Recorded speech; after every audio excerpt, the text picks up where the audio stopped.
Nobody likes to look stupid, and for me, nothing is worse than waking up with flat hair. But picking out your hair every day can lead to a ton of breakage. So in today's video, I'm going to share some tips on how to stop tearing out your hair and hopefully put you on to some better ways that are going to help you get rid of that whole mess you got going on. The first tip to help you stop picking out your hair is to start doing curly hair routines or wash and goes. One of the reasons why we feel this compulsion to pick out our hair is we want our afro to maintain that perfect shape. By using styling products like curl creams or gels, we're essentially able to capture our curl pattern or clump our curls together in a way that makes it less malleable, less frizzy, and since our curls actually have a defined shape, it's much harder for it to lose that shape when we go to sleep. Not to mention, doing curly hair routines on a weekly basis actually discourages you from picking out your hair because you don't want to ruin the style. So if you've never done a curly hair routine before or you struggle with yours, I have a ton of examples on my Instagram. The link's down in the description.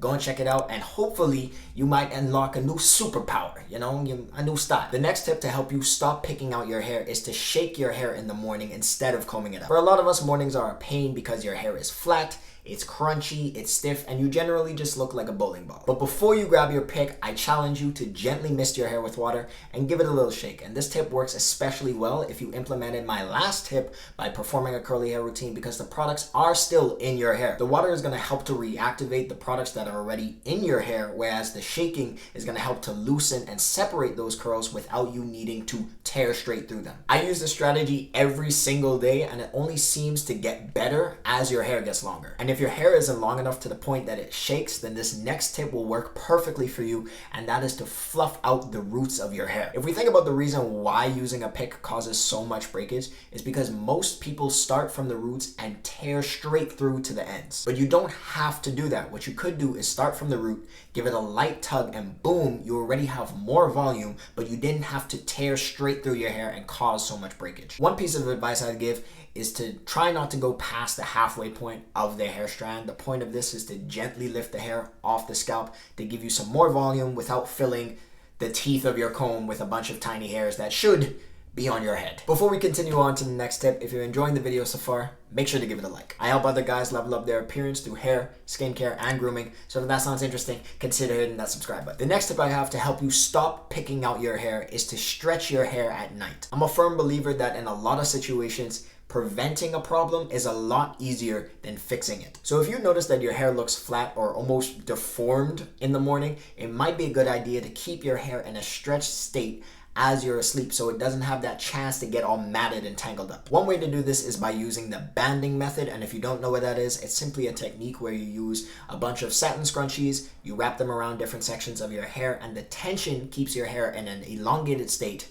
which prevents it from matting. This method works great for long hair. I think it also works if you have short hair as well, but you're gonna have to use more sections. But the point that I'm trying to make here is by keeping your hair in an elongated state while you're asleep prevents it from becoming compact, prevents it from tangling, and also reduces the need for you to pick through your hair. If you're interested in learning how to perform the banding method or how I perform the banding method, let me know down below in the comments. If there are enough people who are interested, I'll consider making a video about it. Another tip I have to help you stop picking out your hair is to keep your hair covered whenever you're in the house or you don't have somewhere to be. This could be a bonnet, a do-rag, a satin scarf. As long as it's made out of a satin or silk material, keep your hair covered. A lot of people pick out their hair or play with their hair out of compulsion. They're fidgeting, they're bored, they want to keep their hands busy. If your hair is covered, it's essentially out of sight, out of mind. I don't see anybody actually going out of their way and be like, you know what, I'm gonna take off this do-rag just to mess with my hair. Yeah, I don't see you doing that. Sometimes you gotta get rid of all temptation. So if you're ever just chilling in the house,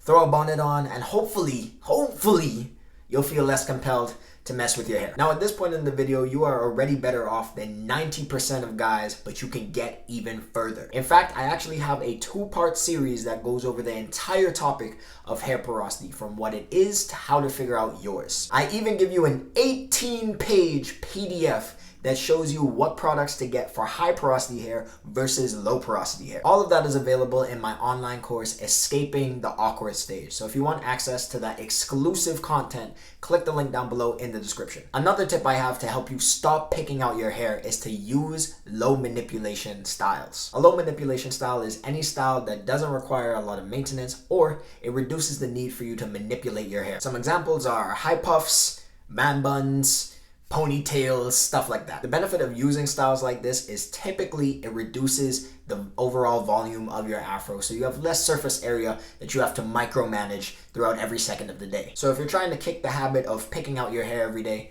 I urge you to try one of these styles and let me know how it goes. But if your hair isn't long enough to fit in something like a high puff, another way for you to stop picking out your hair is to get protective styles. A protective style is any style that tucks away the ends of your hair and limits manipulation. Some examples are cornrows, braids, and twists. The key benefit of a protective style is it reduces the amount of time, money, and energy needed to maintain your afro. If your hair is tucked away, it's very hard for you to manipulate and pick at it.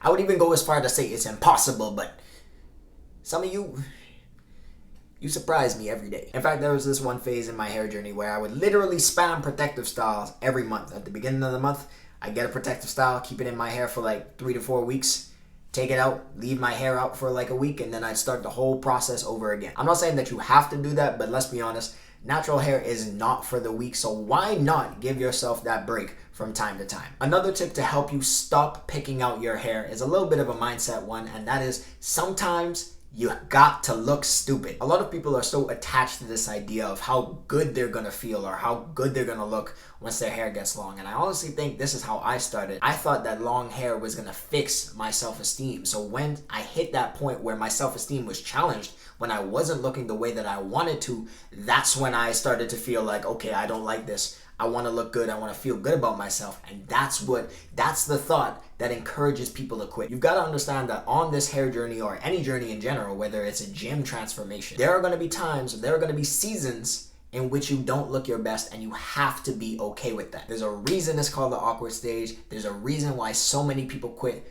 through this time, and you have to make a decision for yourself whether you have the confidence, whether you have the self-esteem, the self-worth to keep pushing even when you don't look or feel your best. Because if you think that growing out your hair or getting better skin, getting better clothes, or working out is gonna fix that feeling inside you that tells you that you're not attractive, it's not. The only way to do that is to separate how you look from who you are and understand that this guy, he's got a lot going for him than you give him credit for. Now that you know how to stop picking your hair, make sure that you watch this video where I go over some proven strategies on how to grow your hair faster. I mentioned different scientific studies, and I also provide the links in the description so you can go and check out the findings for yourself. Thank you for watching, and I hope to see you guys in the next video.